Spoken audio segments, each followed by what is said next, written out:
Hello class tenth, कैसे हैं आप सब। आज की इस वीडियो में हम देखेंगे क्लास टेंथ सामाजिक अध्ययन लोकतांत्रिक राजनीति का चैप्टर नंबर 2 एंड चैप्टर का नेम आप देखो संघवाद। तो इस वीडियो में हम इस चैप्टर के क्वेश्चन आंसर्स को सॉल्व करेंगे। तो आप अपनी कॉपी और पेन उठाओ और चलो मेरे साथ क्वेश्चन आंसर्स को सॉल्व करने। तो यहाँ पर आप देखो प्रश्न एक सबसे पहला आपके पास आता है, भारत के खाली राजनीतिक नक्शे पर इन राज्यों की उपस्थिति दर्शाएं। ठीक है, तो आपको कुछ राज्य दिए, देखो यहाँ पर मणिपुर, सिक्किम, छत्तीसगढ़ और गोवा। तो इन सबको आपको भारत के राजनीतिक नक्शे पर शो करना है। ठीक है, तो देखो आपकी बुक के अंदर आपको वहाँ पर भारत का मैप मिल जाएगा। ठीक है, या फिर आप मार्केट से खरीद कर ला सकते हैं। ठीक है, तो सबसे पहले मैं आपको बता दूं सिक्किम कहाँ पर होता है। तो नेपाल आप देख सकते हो, यहाँ पर इसके बगल में एक थंब जैसा यहाँ पर स्ट्रक्चर दिखाई देगा आपको। तो यहाँ पर क्या होता है, ये सिक्किम होता है। ठीक है, उसके बाद आप देखो मणिपुर, तो इस साइड में, ठीक है, इस साइड में आपको यहाँ पर मणिपुर दिख जाएगा। ठीक है, ईस्ट में। उसके बाद आप देखो नीचे अगर आप जाएंगे तो यहाँ पर आपको छत्तीसगढ़ दिख जाएगा। और उसके बाद गोवा आपको पता होगा स्मॉलेस्ट स्टेट है। ठीक है, तो यहाँ पर आप देखो छोटा सा आपको यहाँ पर दिखेगा साइड में गोवा। अब उसके बाद आप देखो प्रश्न 2 है आपके पास, विश्व के खाली राजनीतिक मानचित्र पर भारत के अलावा संघीय शासन वाले 3 देशों की अवस्थिति आपको बतानी है और उनके नक्शे को रंग भरना है। ठीक है, तो जैसे कि 3 आप देखो यहाँ पर कनाडा, अमेरिका और बेल्जियम। तो यहाँ पर आप देखो किस तरह से आपको इन्हें शो करना है भारत के अलावा। ठीक है, तो यहाँ पर आप देखो बेल्जियम आपको यहाँ पर शो करना है। उसके बाद बेल्जियम आप देखो बहुत छोटी सी यहाँ पर कंट्री है। ठीक है, छोटा सा आपका पॉइंट दिखेगा, या फिर आप सिंपल क्या करना, आप गूगल पे सर्च करना, वहाँ पर आपको एकदम HD क्वालिटी में आपको बेल्जियम का मैप मिल जाएगा। ठीक है, फिर आप देखो संयुक्त राज्य अमेरिका, तो ये सब आपको पता होगा। फिर उसके ऊपर ठीक उसी के ऊपर कनाडा भी वहीं पर है। ठीक है, अब उसके बाद आप इन पर रंग भर सकते हैं अपनी पसंद का। ठीक है, उसके बाद आप देखो प्रश्न 3 है आपके पास, भारत की संघीय व्यवस्था में बेल्जियम से मिलती जुलती एक विशेषता और उससे अलग एक विशेषता को आपको बताना है। ठीक है, एक मिलती जुलती विशेषता और एक अलग विशेषता। ठीक है, तो उत्तर आप देखो यहाँ पर बेल्जियम से मिलती जुलती व्यवस्था। आप देखो यहाँ पर भारत में संविधान ने मौलिक रूप से 2 स्तरीय शासन व्यवस्था का प्रावधान किया था। संघ सरकार और राज्य सरकारें, केंद्र सरकार को पूरे भारतीय संघ का प्रतिनिधित्व करना था और अलग अलग राज्यों के लिए राज्य सरकारें होंगी। केंद्र और राज्यों के बीच शक्तियों का बंटवारा संविधान में विषयों की 3 सूचियों के द्वारा किया गया। बेल्जियम में भी केंद्र और राज्य 2 प्रकार की सरकारें और दोनों ही अपने अपने क्षेत्र में स्वतंत्र हैं। अब आप देखो यहाँ पर बेल्जियम से अलग एक विशेषता, तो जैसे कि आप देखो यहाँ पर केंद्र और राज्य सरकारों के बीच सत्ता का बंटवारा हमारे संविधान की बुनियादी बात है। ठीक है, बुनियादी बात है। उसके बाद आप देखो आगे, अधिकारों के इस बंटवारे में बदलाव करना आसान नहीं है। अकेले संसद इसमें परिवर्तन नहीं कर सकती, यानी कि संसद अकेले इसमें परिवर्तन नहीं कर सकती। इसके लिए पहले संसद के दोनों सदनों में 2/3 बहुमत से प्रस्ताव पास करना होगा और फिर यहाँ पर आप देखो कम से कम आधे राज्यों की विधानसभाओं से उसे मंजूर करवाना होगा। ठीक है, मंजूरी उसे मिलनी चाहिए तब जाके। इसलिए इस व्यवस्था को कठोर संविधान कहते हैं। यह संघात्मक शासन के लिए जरूरी है। ठीक है, उसके बाद आप देखो प्रश्न 4 है यहाँ पर, शासन के संघीय और एकात्मक स्वरूपों में क्या क्या मुख्य अंतर हैं, इसे 2 उदाहरणों के माध्यम से स्पष्ट करें। तो अब आप देखो यहाँ पर प्रश्न उत्तर आप लिखोगे, संघीय शासन व्यवस्था में सर्वोच्च सत्ता केंद्रीय प्राधिकार और उसकी विभिन्न, यहाँ पर आप देखो आनुषंगिक इकाइयों के बीच बंट जाती है। आमतौर पर संघीय व्यवस्था में 2 स्तर पर सरकारें होती है। उदाहरण के लिए भारत में केंद्र सरकार और विभिन्न राज्य सरकारों के बीच शक्तियों का बांटा गया। ठीक है, शक्तियों को बांटा गया है। अब उसके बाद अब आगे देखो यहाँ पर है, एकात्मक व्यवस्था में शासन का एक ही स्तर होता है और बाकी इकाइयाँ उसके अधीन होकर काम करती हैं। उदाहरण के लिए आप देखो यहाँ पर श्रीलंका में राष्ट्रीय सरकार के पास भी शक्तियाँ हैं। उसके बाद आप देखो यहाँ पर प्रश्न 5 है आपके पास, 1992 के संविधान संशोधन के पहले और बाद के स्थानीय शासन के 2 महत्वपूर्ण अंतरों को आपको बताना है। ठीक है, तो इस प्रश्न के उत्तर को आप अच्छे से याद रखें और प्रश्न भी। ठीक है, प्रश्न क्या है आपका कि 1922 के संविधान संशोधन से पहले और उसके बाद के स्थानीय शासन के जो 2 महत्वपूर्ण अंतर हैं वो आपको बताने हैं। ठीक है, यानी कि संशोधन से पहले के और बाद के।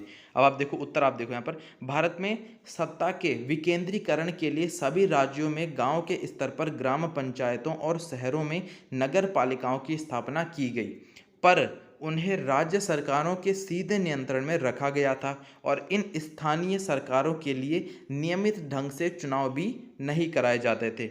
इनके पास न तो कोई अधिकार था और न कोई संसाधन। 1992 में संविधान में संशोधन करके लोकतांत्रिक शासन व्यवस्था के तीसरे स्तर को मजबूत बनाया गया। पॉइंट आप देखो इसमें पहला है, देखो अब स्थानीय, यहाँ पर आप देखो स्वशासी निकायों के चुनाव नियमित रूप से कराना संवैधानिक बाध्यता है। उसके बाद आप देखो यहाँ पर निर्वाचित स्वशासी निकायों से सदस्य तथा पदाधिकारियों के पदों में अनुसूचित जातियों और जनजातियों और पिछड़ी जातियों के लिए सीटें आरक्षित हैं। अगला पॉइंट है आपका, राज्य सरकारों को अपने राजस्व और अधिकारों का कुछ हिस्सा इन स्थानीय स्वशासी निकायों को देना पड़ता है। अगला है आप देखो, कम से कम 1/3 पद महिलाओं के लिए आरक्षित है। और अगला पॉइंट आप देखो, हर राज्य में पंचायत और नगर पालिका चुनाव कराने के लिए राज्य चुनाव आयोग नामक स्वतंत्र संस्था का गठन किया गया है और इस संशोधन द्वारा स्थानीय स्तर पर शासन को अधिक शक्तिशाली और प्रभावी बनाया गया। तो आपने देखा। फिर आप देखो यहाँ पर प्रश्न 6 है, रिक्त स्थान भरे, यानी कि फिल इन द ब्लैंक्स आपको दिया है। चूंकि अमेरिका डैश तरह का संघ है इसलिए वहाँ सभी इकाइयों को समान अधिकार है। अब आप देखो एक आपको पूरा सेंटेंस दिया है, इसमें आपको भरना है, ठीक है। तो हम सीधा आंसर्स पे यहाँ पर जंप करते हैं। अब आप देखो यहाँ पर है, चूंकि अमेरिका स्वतंत्र राष्ट्रों के साथ आकर संघ बनाने की तरह का संघ है इसलिए वहाँ सभी इकाइयों को समान अधिकार है। संघीय सरकार के मुकाबले प्रांत, यहाँ पर आप देखो यहाँ पर आपका डैश है तो यहाँ पर आप लिखोगे अधिक शक्तिशाली हैं, लेकिन भारत की संघीय प्रणाली, आप देखो ये जो डैश है यहाँ पर आपको लिखना है, आंतरिक विविधता को ध्यान में रखते हुए बनाए गए संघ की है और यहाँ कुछ राज्यों को औरों से ज़्यादा शक्तियाँ प्राप्त हैं, ठीक है। अब आप देखो अगला प्रश्न है आपके पास, प्रश्न 7, भारत की भाषा नीति पर 3 प्रतिक्रियाएं दी गई हैं, इनमें से आप जिसे ठीक समझते हैं उसके पक्ष में तर्क और उदाहरण दें। तो पहला आप देखो यहाँ पर है, संगीता, प्रमुख भाषाओं को समाहित करने की नीति ने राष्ट्रीय एकता को मजबूत किया। फिर यहाँ पर अरमान ने क्या कहा, देखो आप, भाषा के आधार पर राज्यों के गठन ने हमें बांट दिया और हम इसी कारण अपनी भाषा के प्रति सचेत हो गए हैं। फिर आप देखो हरीश ने क्या कहा यहाँ पर, इस नीति ने अन्य भाषाओं के ऊपर अंग्रेजी के प्रभुत्व को मजबूत करने भर, अब आप देखो करने भर का काम किया है।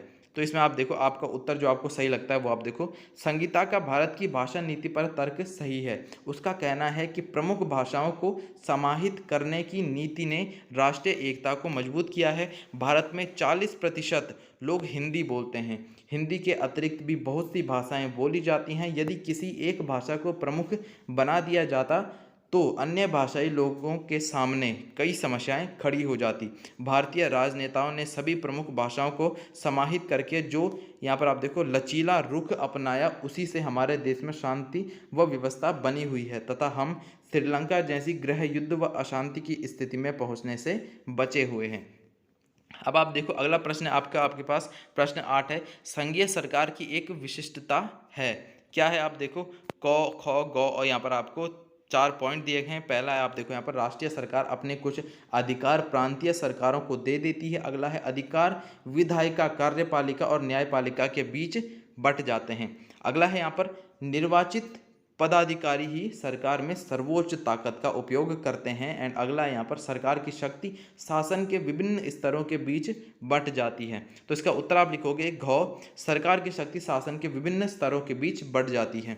अगला आप देखो प्रश्न 9 है यहाँ पर, भारतीय संविधान की विभिन्न सूचियों में दर्ज कुछ विषय यहाँ पर दिए गए हैं, ठीक है, और इन्हें नीचे दी गई तालिका में संघीय सूची और यहाँ पर राज्य सूची और समवर्ती सूची वाले समूहों में लिखें। तो आप देखो यहाँ पर आपको बहुत सारे दिए गए हैं, तो आप देखो इस तरह से आपको एक सूची बनानी, ठीक है, संघीय सूची, राज्य सूची और समवर्ती सूची, इसको आपको भरना है। तो पहले आप देखो यहाँ पर संघीय सूची में आप भरेंगे रक्षा, बैंकिंग और संचार, ठीक है, फिर राज्य सूची में पुलिस, कृषि और व्यापार, और समवर्ती सूची में शिक्षा, वन और विवाह, ठीक है। और ये जो संघीय सूची, राज्य सूची और समवर्ती सूची है, इसके उदाहरण आपको अच्छे से याद कर लेने, ठीक है, कि किसके अंदर क्या आता है। या आपके एग्जाम्स में आपका 1 वर्ड में या फिर 1-2 नंबर का क्वेश्चन आपके पास आ सकता है, ठीक है।